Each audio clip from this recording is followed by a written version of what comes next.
Olá, muito boa tarde. É o programa Eclésia que desta vez espreita a escrita como veículo de valores, educação e experiências de vida. É algo que marca o cotidiano de Marta Arraes, que está connosco e com quem vamos conversar logo após os temas da atualidade religiosa que destacamos desta vez.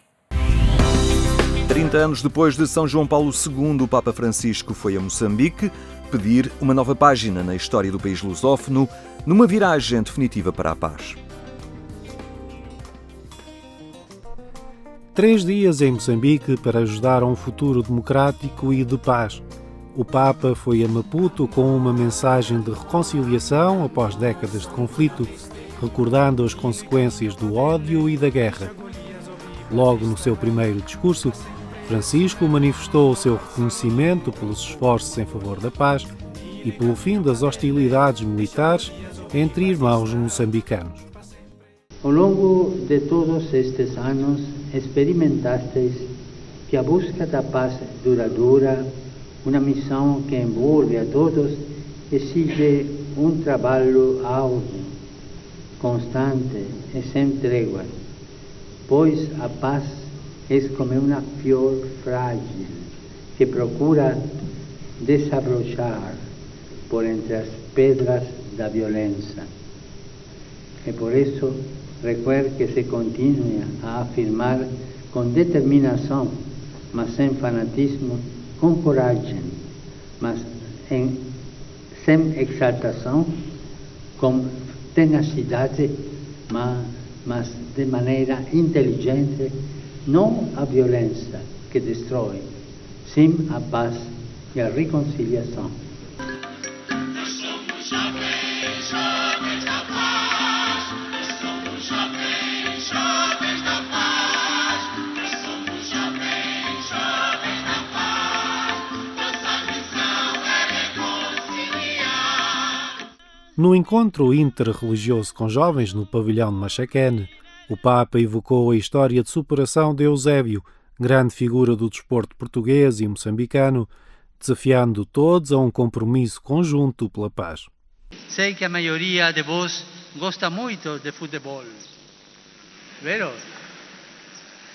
Recordo um grande jogador destas terras que aprendeu a não se resignar. Eusébio da Silva, a Pantera Negra.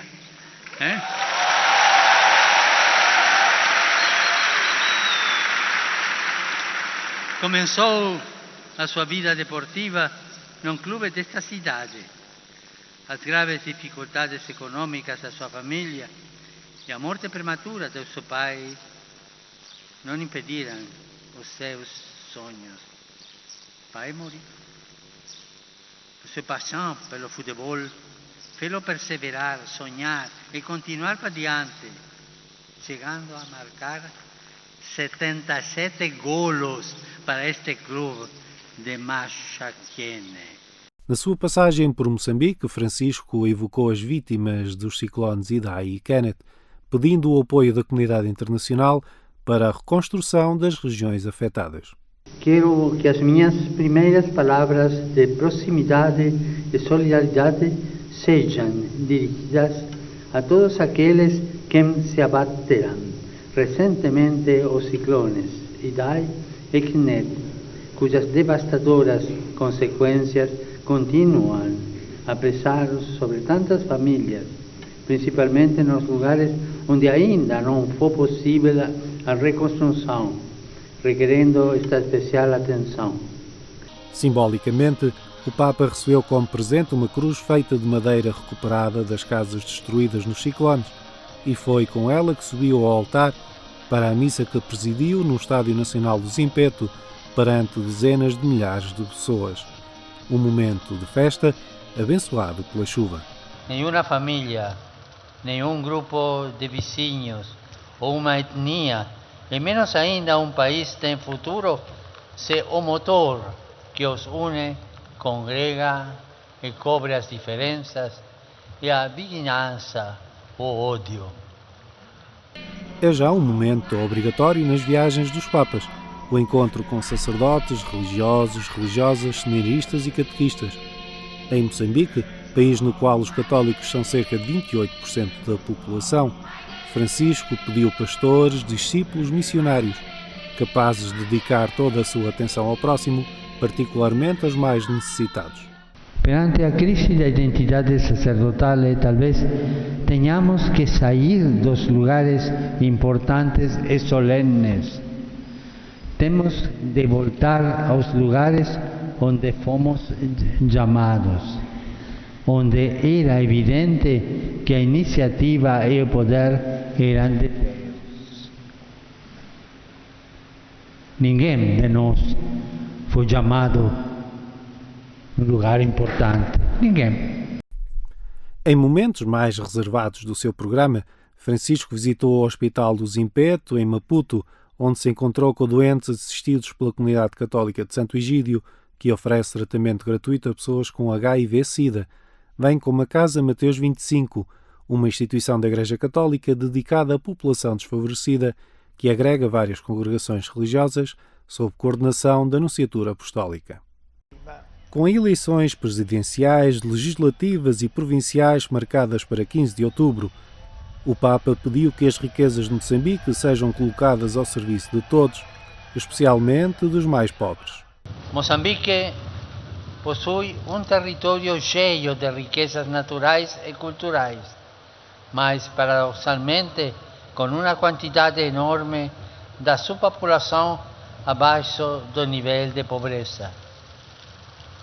E por vezes parece que aqueles que se aproximam com o suposto desejo de ajudar têm outros interesses. É triste quando isto se verifica entre irmãos da mesma terra que se deixam corromper. É muito perigoso aceitar que a corrupção seja o preço que temos de pagar pela ajuda externa. Nos 3 dias de viagem, em que também se referiu aos ataques na província de Cabo Delgado, o Papa reforçou os apelos à reconciliação e ao perdão, para fechar feridas do passado e rejeitar qualquer tentação de vingança através das armas. O tempo é de esperança. E digo a todos, tendes tantos motivos para esperar. Eu toquei-o com as mãos nestes dias. Por favor, guardai a esperança. Não deixei que vos-la roubem. E não há melhor maneira de guardar a esperança do que permanecer unidos, para que todos aqueles motivos que a sustentam se consolidem sempre mais num futuro de reconciliação, de paz em Moçambique. Assim Deus vos abençoe e a Virgem Mãe vos proteja. Por favor, não esqueçais de rezar por mim. Obrigado.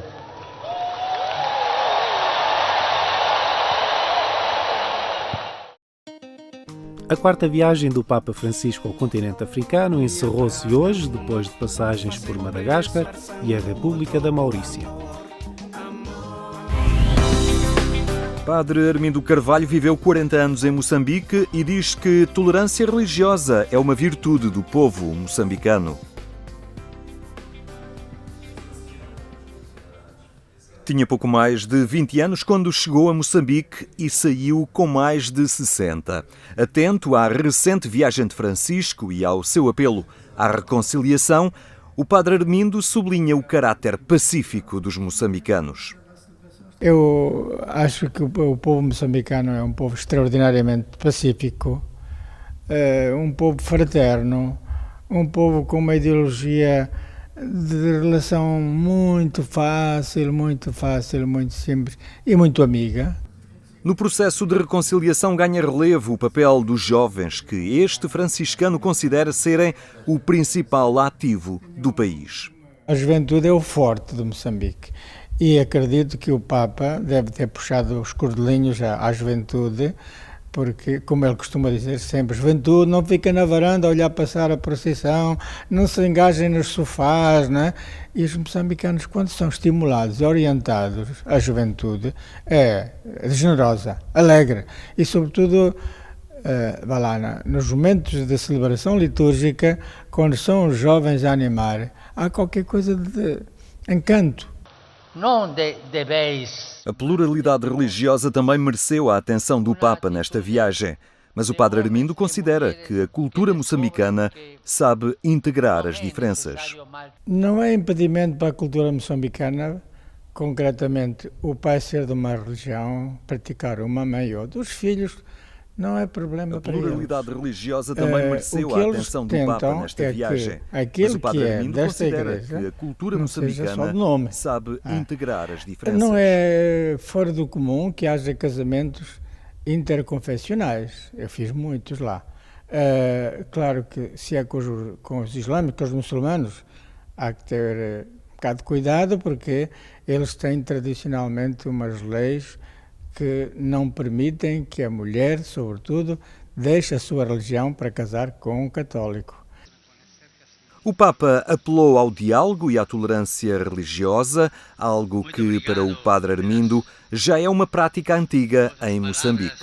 Quando eu estive, eu vim há 12 anos, quando eu estive já fazíamos muitas celebrações ecuménicas com as várias confissões religiosas, ou na Igreja da Plana, onde eu trabalhei 20 anos, ou na Igreja Metodista, ou na Igreja Anglicana, fazíamos, quer dizer, convocávamos, eu às vezes era que liderava esses encontros, convocávamos para um dia tal, à hora tal, e fulano presidia, outra vez presidia outra igreja, e fazíamos um encontro 1 hora e meia, depois tomávamos um chazinho no fim. Mas isso criou assim um certo clima de à vontade e de respeito, de religião para religião. Todas as religiões são boas, só Deus é que sabe julgar, mas criou esse clima de abertura que hoje creio que se mantém. Creio que se mantém e acho que é uma mais-valia para a vivência do povo moçambicano. 4 décadas de trabalho pastoral em Moçambique que o padre Armindo qualifica como a melhor parte da sua vida.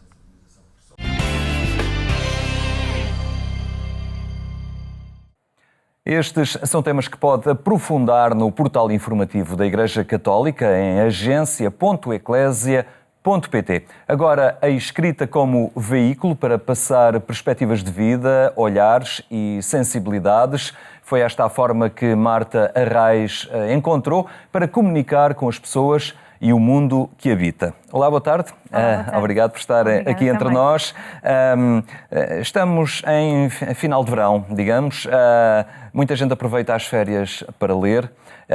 E a escrita, como dizia há pouco, foi precisamente uma ferramenta, um veículo que, a dado momento, descobriu eficaz para chegar às pessoas. Como é que isto aconteceu? Bom, eu acho que sempre gostei muito de escrever e sempre achei que a escrita podia ser uma forma de transmitir coisas boas às pessoas. Mas, no fundo, este processo de começar a escrever de uma forma talvez mais séria e mais lida por outras pessoas começou em 2014, quando comecei a escrever semanalmente para o site iMício. Esta tem uma vertente de escrita que se materializou, concretizou em algumas publicações, em livros, mas muito também nesta componente da internet, em alguns sites, nas redes sociais, e depois penso eu que estou a ser correto, uma escrita que não se dilata muito num tema, mas que prefere apostar em diversos olhares, questões concretas da nossa existência. É isso mesmo. Eu acho que a escrita é um meio privilegiado para chegar às pessoas e para fazer passar mensagens importantes. E, de facto, é uma grande responsabilidade nós termos a possibilidade de chegar a tantas pessoas através da escrita. E acaba por ser isso que acontece na internet. E, claro, depois também a versão papel ou a versão livro é também uma forma mais tradicional, digamos assim. Mas, de facto, os temas que dizem mais às pessoas e que as chamam mais serão os temas que dizem respeito às suas vidas, como a dificuldade em lidar com as desilusões, como a dificuldade em encontrar tempo para descansar, em encontrar tempo para tudo, para a família. E, portanto, são temas, no fundo, eu opto por escrever sobre temas que nos digam respeito a todos. Ao escrever, digamos que é uma síntese de experiências próprias, são desabafos, são sensações com as quais se cruza no dia-a-dia. Como é que nasce, ao fim e ao cabo, a inspiração? Essa é uma parte difícil, mas acaba por ser através de episódios que vivo no meu dia-a-dia, coisas mais pessoais, experiências às vezes de conversas com outras pessoas que me dão, no fundo, o tema para desenvolver. É uma frase, às vezes, que me dizem, que eu agarro e penso, isto podia ser uma crónica, ou isto podia ser um texto. E então, no fundo, é da experiência de todos os dias onde eu vou buscar tema para escrever. São assim fotografias que vai fazendo na sua vida e que depois explica e aprofunda. Exatamente, é isso mesmo, são fotografias. Digamos, nesta bagagem cultural também, a Marta Arraiz é professora, é educadora, tem uma vertente importante também na sua história de vida, que é o voluntariado. Já passou por algumas partes do mundo no exercício de algumas missões de voluntariado. Tudo isto lhe dá, digamos, combustível suficiente, não é? Capacidade de olhar a realidade das pessoas com outra profundidade. Sem dúvida, e nesses contextos de voluntariado, seja aqui em Portugal ou fora, como por exemplo em países como Moçambique, como Cabo Verde, é ainda mais rico em termos de experiência, porque as pessoas têm um contexto totalmente diferente do nosso e vivem com muito poucas coisas e acabam por valorizar tudo de uma forma muito mais intensa. E isso também acaba por ser uma lição para quem vive com essas pessoas, para quem as conhece, para também saber valorizar as coisas pequenas de todos os dias.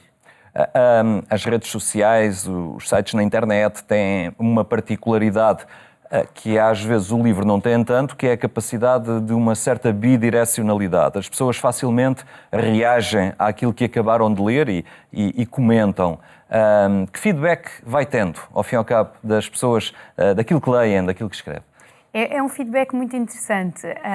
No fundo, é sempre muito positivo. Acho que posso agradecer muito por isso. Portanto, as pessoas comentam mais no sentido de dizerem que se identificam com aquilo que leram, que estava mesmo a precisar de ler isto hoje. Portanto, é uma coisa muito instantânea e muito boa. Às vezes também há quem discorde, de alguma forma, daquilo que lê, e isso também é bom. No fundo, a partir do momento em que escrevemos, as palavras já não são nossas e, portanto, as pessoas também têm algum direito de dar a sua opinião. Nós, quando vivemos, não trazemos um manual de instruções, não é? Para descodificar aquilo que a vida nos apresenta em cada dia, mas partimos sempre deste pressuposto, toda a gente sabe lidar com tudo aquilo que se lhe cruza na vida. Não é bem assim, não é? E aí um bocadinho esta missão de estar atenta a estas ocasiões mais cinzentas às vezes, ou até de grande alegria, e é preciso saber aproveitá-las e vivê-las. Exatamente, e a forma que eu encontrei também para lidar com muitas coisas é a escrita. Outras pessoas encontrarão outras formas. No fundo é isso que eu também proponho quando escrevo, é que as pessoas leiam e possam transportar aquilo para o seu contexto, para a sua vida, e possam encontrar também as suas formas de lidar com o seu dia-a-dia, com as coisas difíceis e também de receber as coisas boas, claro. Referi há pouco os lugares onde esteve em missão, como a voluntária, países pobres, onde falta tudo. Entende de alguma forma esta missão da escrita também como, digamos, uma ação voluntária em favor do outro? Sim, sem dúvida. Sem dúvida, porque ao escrever nós estamos a dar também de nós. Não conseguimos diluir aquilo que somos quando escrevemos, não é? Podemos, claro, não escrever exatamente sobre a nossa vida, mas a nossa vida e as nossas experiências acabam por estar refletidas também na escrita e isso acaba por ser um presente para as outras pessoas. É professora, o contacto com as novas gerações, das quais se diz bastante que não têm muitos hábitos de leitura. Como é que vai trabalhando isto também com eles? É muito engraçado porque nós temos essa ideia que os jovens e que os mais novos não estão interessados em ler.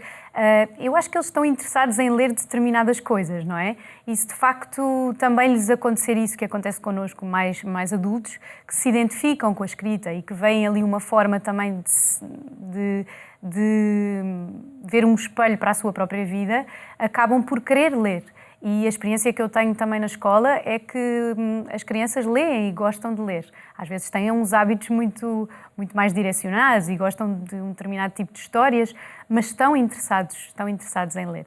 Percebe-se também naquilo que escreve, nas abordagens que faz, uma sensibilidade para valorizar, digamos, detalhes, coisas que a priori passariam despercebidas, que as pessoas não tendem a valorizar, mas que às vezes fazem diferença, não é? Sim, eu acho que sim. Eu acho que nos falta muito, também porque vivemos um bocadinho mergulhados nesta correria de trabalhar e de fazer muitas coisas ao mesmo tempo, acaba por nos passar ao lado, às vezes, algo que é importante, que são precisamente os detalhes e o reparar que aquela pessoa esteve ali e que nos disse uma palavra importante e que hoje está sol e isso é bom e, portanto, encontrar um bocadinho o lado bom das coisas, o lado positivo. Passa muito também por uma atenção ao outro. O outro é importante e às vezes vivemos numa sociedade em que parece que toda a gente quer tudo canalizado para si próprio, não é? Exato. Portanto, nós estamos um bocadinho habituados a que nos façam as vontades e que as coisas aconteçam como nós queremos. E não é bem assim. E isso acaba por não nos trazer grande alegria quando nos esquecemos um bocadinho dos que estão à nossa volta. Tem novos projetos, novas ideias para esta sua missão? Vai permanecendo naquilo também que as plataformas tecnológicas vão permitindo fazer? O que é que pensa? Ora bem, eu penso continuar a escrever, não é? Continuar a contribuir com os meus textos curtos e simples. Também, eventualmente, continuar a publicar, se essa oportunidade surgir, e continuar a investir em ter experiências de voluntariado que me possam aumentar e também arranjar forma de saber mais coisas sobre os outros e sobre o mundo. Sente-se assim mais completa, uma vida com mais sentido? Sim, sem dúvida, sem dúvida. Muito bem, Marta Reis, muito obrigado por ter estado aqui no programa Eclésia. Mais logo recordo que pode acompanhar o programa Eclésia na Antena 1, é pelas 22h45. Tenha então uma muito boa tarde e até amanhã, se Deus quiser.